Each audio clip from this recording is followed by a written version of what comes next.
Hello and welcome to the Newchip Accelerator online demo week for November 2020. My name is Armando Carvajal and I'm the Accelerator Director here at Newchip. Today I'm hosting a special panel discussion with two unique entrepreneurs from the Newchip Accelerator to talk about the importance of building a brand as well as their journeys as entrepreneurs.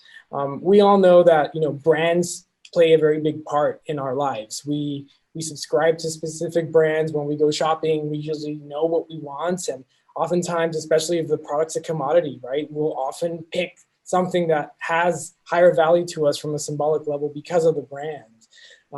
Building brands is very, very important, especially in today's super competitive or hyper competitive market ecosystem across industries and across verticals. You need a good brand to stand out against the competitors, and you need a good brand, a compelling one, to really tell a powerful narrative that resonates with that audience, with that user, that customer that you want to bring on.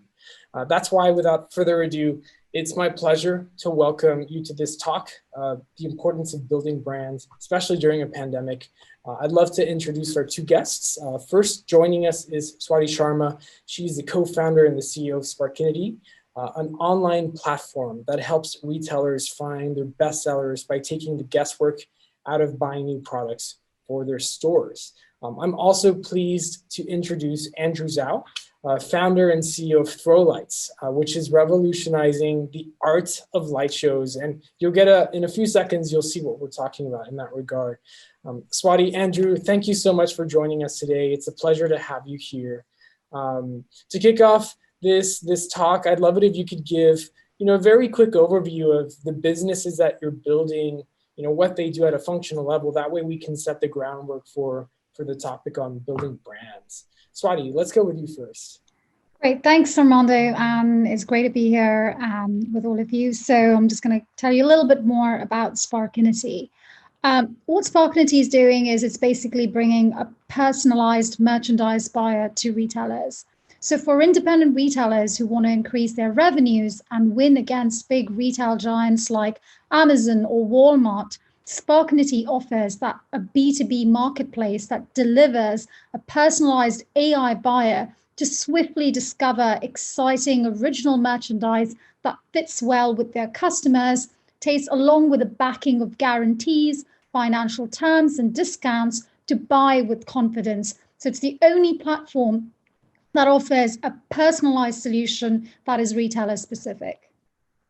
Thank you for that. And you're based out of the UK, correct? Yes. Yes, excellent. It's so good to have you here across different geographies. Andrew, tell us a little bit more about Throwlights. Yeah, definitely. So I guess this kind of starts with a personal story. I've been an entrepreneur ever since I was 12 years old when my mom first introduced me to Robert Kiyosaki. I may have actually taken the rebellious forge your own path aspect of entrepreneurship too literally, as I got into a lot of trouble and never really pursued a formal education. But when I was 18 years old, I discovered LED light shows. It's a brand new emerging art that came from underground raves and electronic music festivals. And when I first saw that, it immediately became an obsession for me, not only as an art form that I passionately adopted, but also as a business that I foresaw becoming a global empire someday, and changing the world. And so that really lit a spark in me to, became very serious about self-education. And I founded Throwlights in 2016, and in September of 2019, I left my job to do it full time. And today, Throwlights exists not just to provide products to the light show industry, but really looking at it 5 to 10 years down the road as a global art form and a competitive sport. And we exist to be the holistic leaders of light shows. So, the one that really bring it into the limelight. And so for us, that means taking an approach where we build the best products, but we also create the most viral content. We host the hottest events, as well as owning the platform platform, the web resources where everyone goes to learn about light shows, to get news, watch content, etc. And Therolights is going great. Today, I lead a team of 8 people, amazing people just like myself, passionate light show artists with a true drive to see this industry succeed. Yeah, we're doing really great right now. But I'm excited to share more about Therolights with you. Thank you for having me on this panel. Yeah, absolutely. And it's great to get a little bit more of that context, sort of that journey where, that passion to become an entrepreneur and taking those big steps to do so. Thank you both for sharing that quick info. So really to kick off the main discussion, I would love it for you to share some insight into, your story as an entrepreneur and the brand that you are building specifically, Sparkinity, Therolights. It is often said that you are the brand, right? You, the founders, especially at the earliest stages of your startup. So what is the inspiration behind the brand that you are building, and why specifically are you building this brand? Swati, let's go with you first. Sure. So my journey that led to Sparkinity started about 10 years ago with my expertise in design-led retail and e-commerce.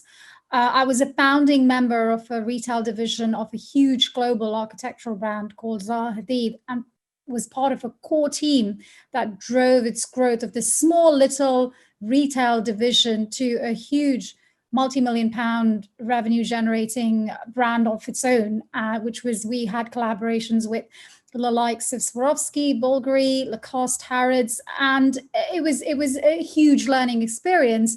But also during this period, there was something I was involved in, which was the rescue of a smaller independent retailer who would happen to be a friend of my boss. And literally that process was to save that company from the brink of closing down by delivering the right products to them that fit well with their customers. And that was sort of the catalyst for me, wherein I realized there was something missing here, which sowed the seeds for basically Sparkinity. It was through my experience in retail that I could see over the years that I'd spent in the industry that there was one clear pattern that was constantly emerging, which was retailers who are, who have a good understanding of which are the best products for their customers and have the ability to quickly find them and the resources to buy them or make them or get them into their stores are the ones with a major advantage. And they spend, which you see, the large, big retailers are spending a lot of resources and money to get some degree of success. But the independent retailers have had no support for anyone. They've been left to their own devices, which has led to majority of them just focusing on surviving rather than thriving. And what I saw, the insight that I had, is that over the last couple of years, especially the last 3 or 4 years, 2 big changes have occurred, which is one is the accelerated shift of the consumers from mass market or from big brand offering of the large retailers due to growing demand for products that they can identify with at an individual level. And 2, the growth of independent retail, which has been driven by 3 key factors, mainly, again, curation, community, and convening. And the pandemic, I mean, although it's quite a terrible thing for us, for it to happen to everybody, but what it has highlighted as the 4th factor is the convenience, which has led to further acceleration of growth for these little retailers. So all of this has opened up a huge opportunity for these independents, and they're ideally now positioned for the new personalized era of retail, and with the right support, we see them becoming pretty formidable. And that kind of was the main driver that fueled our passion, even as a team, to create Sparkinity and to tilt that playing field in favor of the independent entrepreneurs as opposed to just the large retail giants. That's incredibly impressive. And I think the perspective and the context that you bring to this brand that you're building is so important, and I think unique to what you're building for this specific market. And I mean, just hearing the brands that you mentioned initially, just you're onto something really big with this. What were sort of some of the biggest trepidations that you had when you were taking on the challenge of becoming an entrepreneur? What was that biggest, I guess, fear that you had when you said, I'm going to be an entrepreneur, I'm going to launch this company and build a brand? Sure. I think the funny thing is, even when I joined one of the best architectural firms in the world, and I did all the sorts of things I was doing, at the back of my head, it was always, I'm just going to do something of my own. I'm just going to be that person who's going to do something different, and who's going to make a difference, because the person I worked for had the same values, and I kind of, that's the part of the reason I joined her. So even though I know it's kind of a scary part, but it never crossed my mind that failure was just never an option. I just knew that this is the part that's going to go. It's just got to be that right idea. I was always looking for those gaps. I was always looking for those places where I could see, and there were so many of them. You could just see so many problems that needed fixing. But I wanted one that obviously I was passionate about, the one that I had expertise in, and the one that lended very well to my personality or to what I wanted to do. And it just so happened that, in this process, I happened to discover this, and it was quite exciting to sort of see that there could be something which could be very different, that the experience of, bringing amazing products to people's lives can be simplified or actually accessible to the everyday person rather than just to people who can afford to spend a lot of money. That makes perfect sense. Andrew, tell us a little bit about, your journey as well. Swati has an incredible story, and so do you. So, what was that inspiration behind Throw Lights? You mentioned 2016, we're almost at 2021. So what is that brand, and what's the inspiration to turning this into something transformational globally? Yeah, really started when I first saw my first light bulb, and I had never really seen anything like that before. I was just immediately captivated by the lights, and since then it's just been this idea in my head that really wouldn't go away. It's like a thorn that's stuck to your to your clothes or something. And I guess the only way to really tell about it is to kind of show a little bit about light shows. So what I have here is our glove set product. And basically what people do is they go to raves and to electronic music festivals, or they go to meetups and they perform these shows for people, and they can become very technical, very intricate. There's lots of many moves that can be done. And so for me, I've kind of over the last 10 years watched art form grow. And I call it, three key areas. There's the technological development, which is where lights themselves have been, becoming more and more advanced. At first they were just basically keychain lights that people stuck in gloves. And now they have accelerometers, they have Bluetooth, their mobile apps. So there's technological, there's also commercial. Where at the beginning it was very small. There was, only a few very small companies providing product. Today, it's at least a $100 million industry. There is also the artistic development. So, we have seen just the moves themselves go from very basic, liquid and some finger rolls, to today people are doing advanced clusters. The moves themselves have become so much more advanced. I've continued to see it grow over the last 10 years, and it's just really been a very addicting thing. And I have always had the future in mind. I'm absolutely certain this art form will be a global phenomenon someday. Yeah, no, and that's incredible. And I've followed your journey for quite a while here at Newchip, and I've seen the evolution of the brand you're building as well. And it's interesting, that we have you here trying to build this, not build, but really just drive and grow this art form that is very unique and that has this very human aspect to it. And then Swati, has this experience and context with one of the most artistic architectural firms in the world, right? For Zaha Hadid, like very, very, very prestigious and beautiful works of art. And I think that in and of itself lends to ultimately creating something that has that intrinsic brand value, which takes me to the next thought that I want to run by both of you. Why must entrepreneurs build a brand and not just a product? Let's go with you, Swati.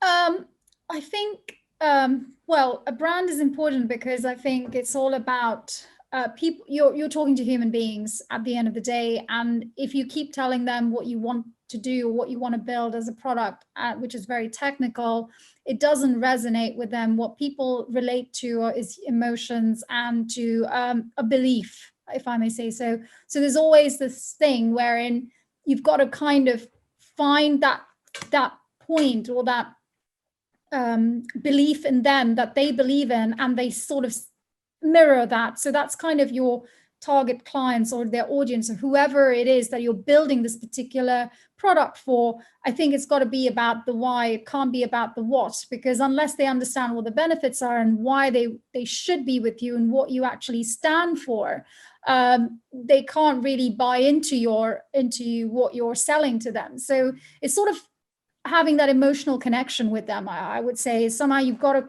invoke that feeling. Emotion. Yeah, I think that's super important. And I think some of the most powerful and compelling brands, and this is all encompassing, I'm talking about Oreos, cookies, and McDonald's, right? These are iconic brands that they may sell something that is relatively cheap, but the value of those brands is tremendous, right? They're very, very valuable because of the emotion that they've built, right? You see the golden arches and you start to smell the fries in your head, right? You see like Harrods and you start to think of like a nice chilly evening in London, right? Shopping. It's that value that the brand creates. And I think, just as you said, you have to go a little bit beyond just the product. That emotion is what brings out that ultimate intent in the customer. Andrew, what about you?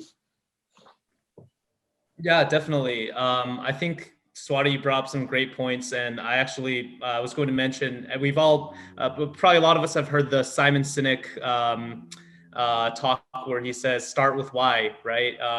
People buy why you do what you do more than they buy how you do it or what you do. And so I think that, people get really engaged with stories. So I think a brand tells a story, and the story that you're telling your customer is, here's why you should be part of what we're doing, and for each brand that could be something that's unique. For us personally at Throwlights, we've always really built our business on passion. So one of our tenets is that we're a company built by artists for artists. So all of our team, we're all passionate lifestyle artists. And, another part of our brand is that it's all about the art. So for us, on a very grassroots level, where it's always about driving this art form forward. It's always about, how can we achieve this vision of making this art something global, something that gives back to the artists, provides for artists in a way that, like, basketball has, for example, made the world so much better of a place because it's provided with so many players with opportunities. Think about extremely successful people like the late Kobe Bryant, all the big basketball players out there that have made a name for themselves and become successful. And we see light shows being able to do the same thing for artists as well. So it's like people see that vision, that story, and they want to get behind it. At the same time, we've also noticed, this is getting more like analytical, but we've noticed that like certain products that we put out, if we put out a glove set and there's like a great light show for it, people will see that and they'll say, oh, I want to buy that glove set. Whereas we could put out a glove set with no show, and they're the same. They're the same quality. One is just as good as the other, but we'll get tons of orders for the product that has a light show than the product that doesn't have it. And it's just because of like the perceived value. And so I think that's what a brand gives your product, perceived value, even though it might be the same exact quality as another product. I think consumers will gravitate towards the one that has the story that they believe in. Yeah, no, I absolutely agree. And I think storytelling is a huge component of it, of telling your why. I think sometimes some entrepreneurs think that when we tell them like you need to have a story, it's very sort of contrived, like in 1975, somebody built this and now there's a brand, end of story, right? Buy our product. I think there has to be a very certain level of genuine value to the story that you're telling. And I think oftentimes the best way to bring that out is through the entrepreneur, right? Herself, right? Who is building that brand at the earliest stages. What is that? Tell us a little bit more about, and we'll go with you first, Swati, like, what is the brand that you are building? What does it stand for? Like, what is your expectation and hope of your customers and end users when they think Sparkinity? So that was kind of like goes back to the name. That's why we came up with Sparkinity. I think that the whole point was that we wanted to. It went back to igniting. So you had all these little independents who were just about holding on for life and surviving. And we wanted to go in there and just power them. And there's this spark that just ignites your stores, and it's infinite, so it never ends. And that kind of was the idea, that you have spark and infinity, and that comes together, and that becomes Sparkinity. And we've even kind of got a bit of a tagline now where we want to say to our customers, you're sort of bold alone, because what they do is very bold. They're entrepreneurs who are going out into one of the toughest environments of business, which is retail, because they have this vision that of an idea of what they think their stores should be, and they have no support to do that. It's not like they leave their jobs, they save up, and then they start these stores or these other retail outlets because they really believe in it. And that was kind of the thing, as we want to say, you're bold alone, but you're better together. It's when you're combined that you're really powerful. It's when you're together, you're really united. And yes, you can take on Amazon. It's not like the end of the world. It's not like you have to, all your customers are just going to go there. They won't. There's a whole connection that these local entrepreneurs share with their community, so they have a lot of support. And that was kind of what we wanted to stand for, that massive injunction of energy or power into all these little guys, and suddenly overnight they're like superheroes because they're using Sparkinity. That's incredible. And I love the connection to the name. That's where, you're putting a lot of thought into building the brand identity from the most fundamental components, the name. It's not just, Spark Software Solutions Incorporated. It's like it has something to it, and it fundamentally like builds on what you're doing to address the issues that you're solving in your industry. Andrew, what about you? So why did we come up with the name Throw Lights? It's actually sort of a long story that goes into the history of Throw Lights. So Throw Lights is actually a verb. It actually exists. So so if I was saying like, hey, Armando, let's go give some light shows. That sounds a bit like, you wouldn't say all that. People, what they say, let's go to this meetup and throw some lights. So it actually is a verb that's already used. So I actually started I first started Throw Lights back in 2010, actually.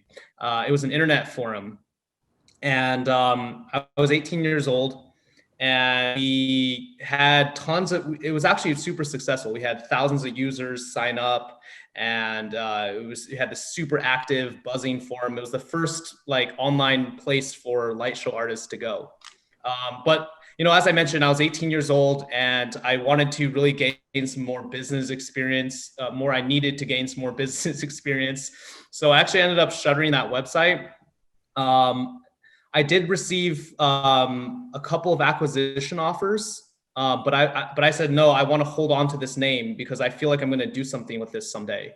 And so, like I said, it's been stuck in my mind like a burr this entire time. And in 2016, I was, I still had that name. I still had the domain, and I was able to revive it. And, here we are today. The Thrilllights is a team of 8. We all live and work out of our HQ in San Diego. It's really great. And I think it is a great name. It's a name that kind of just sticks in the mind, and, it just refers to what we do really well. So that's kind of the story. No, that's incredible. I love it. And I love how much context goes into it.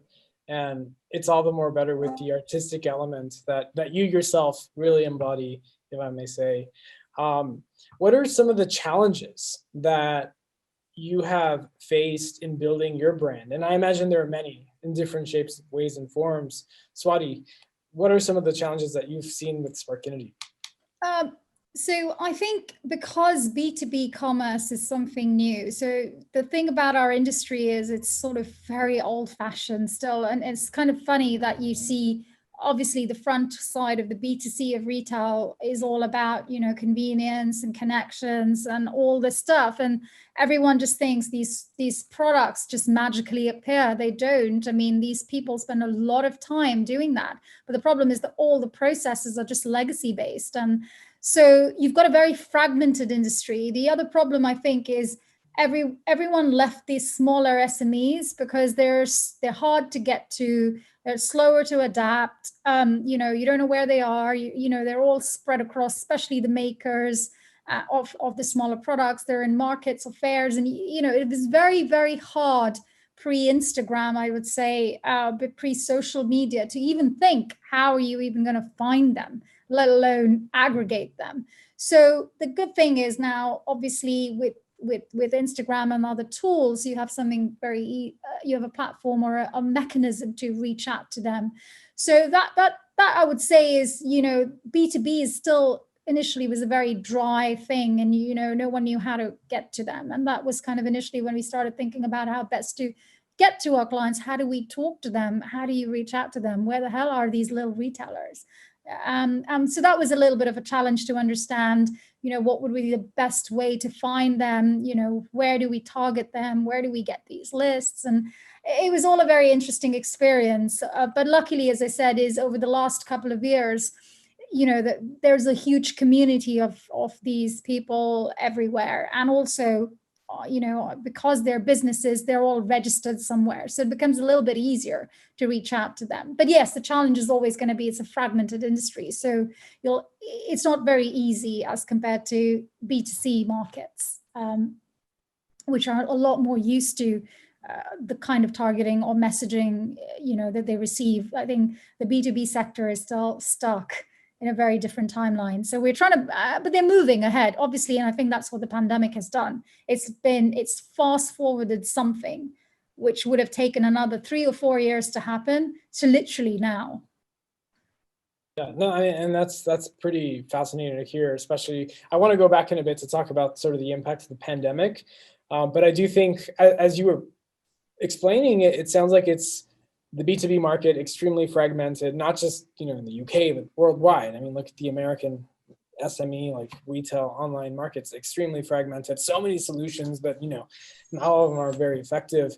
It's a tough nut to crack, but I think the rewards of doing it effectively and elegantly will be pretty great, right? If you're able to do it in a fantastic way with a brand that is something a little bit more meaningful than just any other tool out there. Rather than being, yes, a technical solution of, this just put things on a spreadsheet or do this like as an inventory. As I said, it's sort of almost imagining B2B as B2C, like swapping them and making them human beings rather than thinking of them as business owners. And, no, they're still human beings. They're not different from a B2C customer. They still make their decisions in a certain way.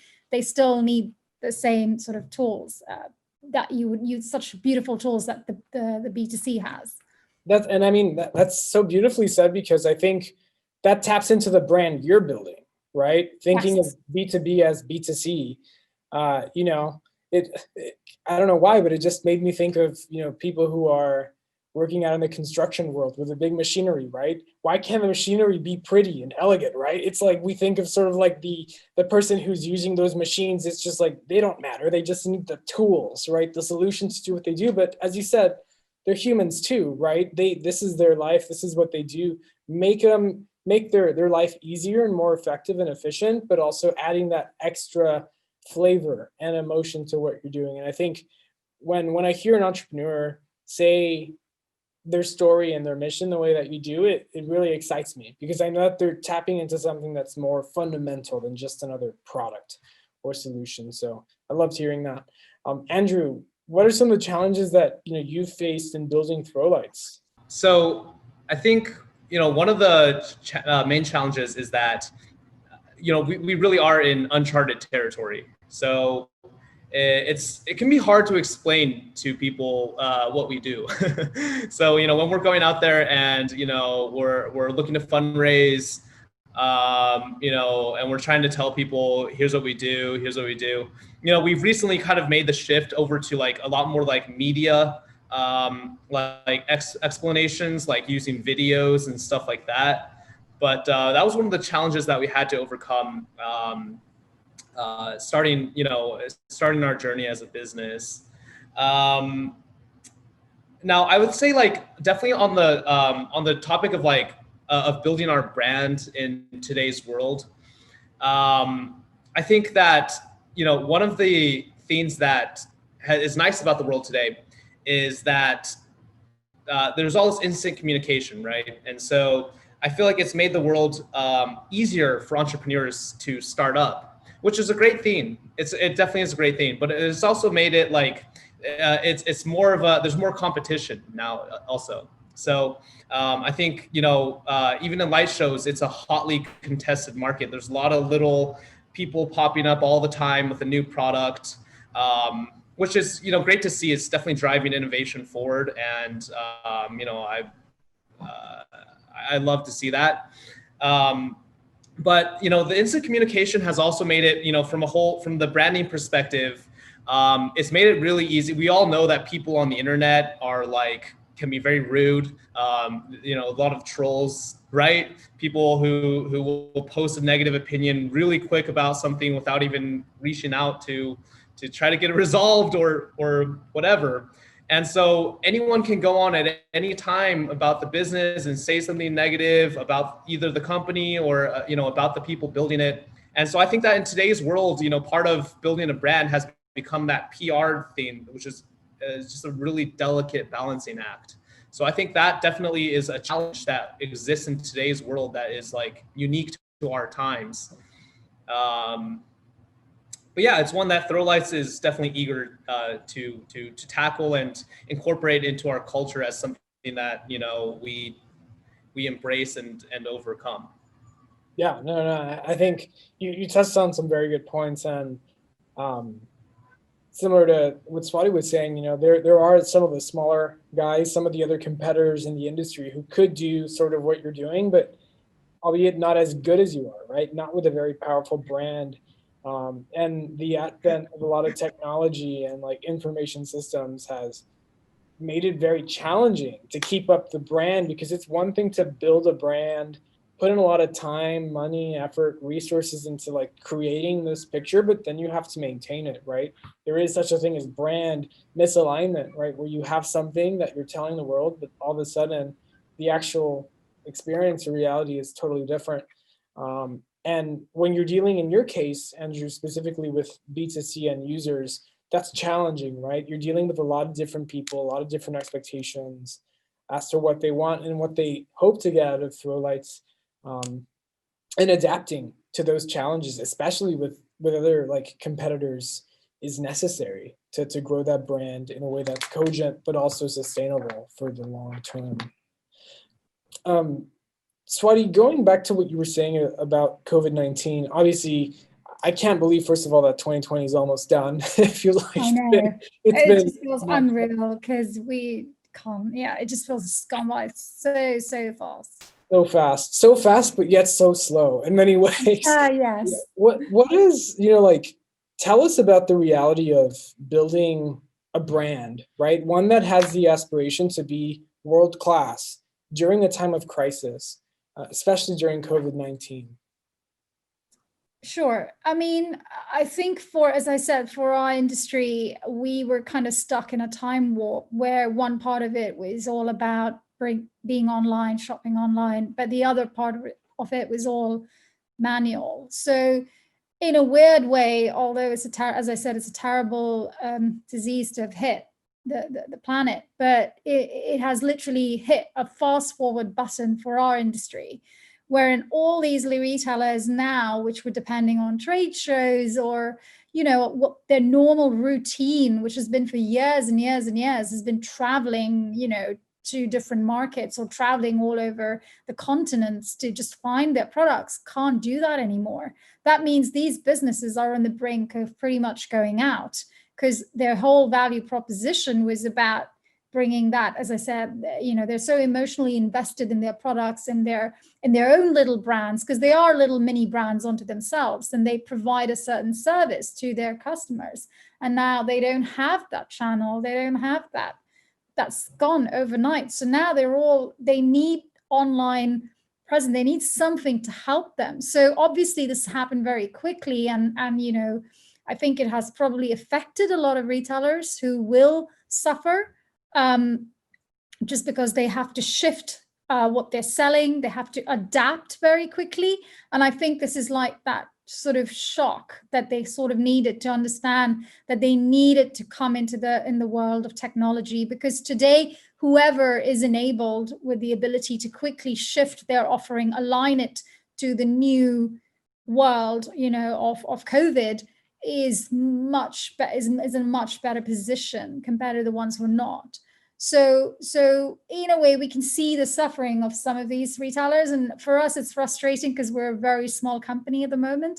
We're just trying to raise our pre-seed. So if we actually had the resources, there was a lot of stuff we could have done and grown very, very quickly in a time where there was so much need for a product like ours. So that's kind of one of the frustrations wherein, we can't really do much because we just don't have the resources or the infrastructure to support these brands or to support these retailers and prevent some of them from pretty much even going, closing down, which is going to be sad. But that is what it is. So yeah, it's sort of one of those unfortunate situations of the pandemic. But and to your point, it's one of those situations that can definitely work in your favor, right? Where there's this sort of like structural forced change and new dynamic on everybody, the new normal, right? But that ends up like demonstrating that maybe you didn't have to do it the way that everybody had been doing it for a long time. And the way that we're doing it is so optimized and so much better, and it works, if not better, right? Exactly. But I think in your case specifically, COVID-19 was definitely one of those blessing in disguises. And, and especially as we kind of talked, you mentioned this a little bit earlier, the emotional part. I think retailers and brands in general they've been facing a very hard time this year, right? Some of them have gone out of business, right? They just have ceased to exist because that's what happens sometimes when big crises hit. But I think brands that are able to really appeal to the emotion of their customers through the hard times have a very big advantage, because they can then win their trust in ways that you normally wouldn't otherwise, right? You're going through that hard time together. And if you as a brand can serve that value, you're like their brother or sister, right? Through that hardship, especially if you're helping that company or that retailer to survive and to grow and thrive. Yes. And that's exactly what I'm saying, is if we had the resources as opposed to helping 4, we would have loved to help thousands, because that would, ideally be where we want to be. Yeah, and you still can. I think there's going to be so much room for growth for Sparkinity over the next few years, and I'm excited to see that personally. Andrew, in your case, like a little bit more on the entertainment side, a little bit more on the discretionary spend side. What have been some of the challenges that you've faced this year, especially with COVID-19? Yeah, definitely. So obviously, with our brand, it has been particularly hard on the sales side of things. Most of our products are used at live events. People definitely are doing live shows at home on cameras and stuff. But the real meat and bones of it is it's done at festivals. It's done in person at meetups, at parties. Those don't exist anymore. So it's been rough on the sales side. It's also been rough on the brand building side. We haven't been out there at events, giving light shows, putting ourselves out. And so, but I think, I see these challenges like as a test of the organization, right? Same way it is like the test of an organism. How adaptable can you be? And can you survive through these unforeseen changes? And, for us, it's really been like figuring out ways to overcome those challenges. So even with our sales, like in October, we had a record month where we did $15,000 in sales. And, even through the pandemic, we're growing 20% month over month. And it's just by being scrappy and figuring out ways of getting it done, making it happen, doing it what it takes. With brand building as well, it's like we can't be out there giving light shows, but we're still making content. We're still creating videos on social media, engaging with the online community, doing giveaways and contests and things like that. So, it's definitely been tough, but we're figuring out ways to survive and thrive through it. Yeah, no, definitely. And I think what you were saying reminds me of some of the more established and iconic brands of today. And I'm referring to the very, very big ones, to the likes of like General Motors, Airbnb, et cetera. Like many of those were started during times of challenge and hardship out of necessity, right? They needed to solve a very specific problem on the tailwinds of a recession or a war or something that necessitated that product. And it evolved as a brand and it faced many challenges initially as a startup, right? We don't really think of like General Motors as a startup, but back in the day, right, when it was starting up, it faced many, many challenges that many entrepreneurs today face, if not more. We're almost at time here, but before we close out, I wanted to get your take. What is, the single most important piece of advice that you would give an entrepreneur today, specifically in respect to building that brand? Let's go with you, Swati.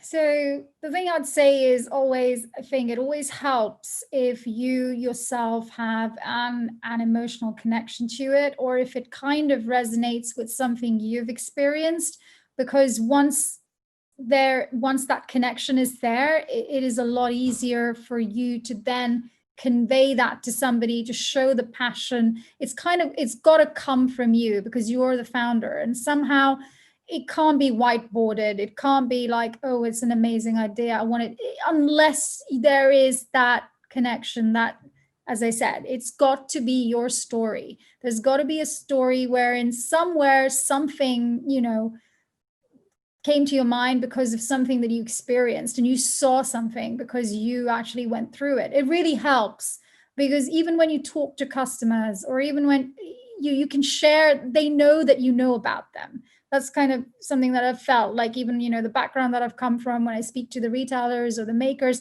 they know I understand them. And that is, I think, sort of important, very important, especially in the early stages when you want to get those first few people to believe in you, to start using your product, to, come on there and give you that chance. And I would say that would be something you really should have or think about as an entrepreneur if you want to start a company. No, I mean, I think that's super helpful and insightful. Thank you for sharing that, Swati. Andrew. Yeah, I definitely say, for entrepreneurs who are getting started or thinking about getting started, my biggest piece of advice is just don't be afraid to go after your hugest, your biggest dreams. Because I think that a lot of the world tells us this story that you can't have that. That's crazy. That's unrealistic. And I think that it's not like you can do what that thing, that crazy idea that you have in your head, that you can do it, and to just not be afraid to go after it, and just really just know that it's going to be hard and that it's going to be a journey. Like there's going to be so much to overcome, but the journey is where you learn and you grow, and that's as rewarding as the destination. So really just think about, what that giant idea that you have that you want to do, and go after it. Don't be afraid. Yeah, no, I love that. I think you have to have that, first of all, like you point out, the vision and also the courage.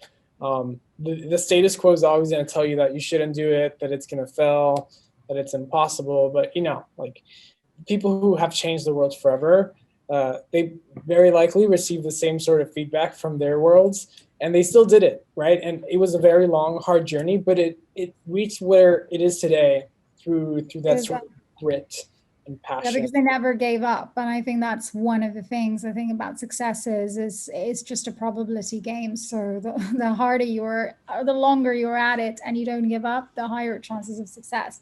But it's going to be extremely hard. That journey is very, very hard. It's very hard. And grit is key there. Well, thank you so much, Swati. Andrew, thank you so much. It's been such a pleasure getting to talk with you and for you to share your stories, talk about your brands with our audience, with investors and entrepreneurs here. We hope to have you again soon here at Newchip on a different discussion, but appreciate your time and hope to see you again soon. Thank you. Thank you. Thank you so much. Thanks. Thank you.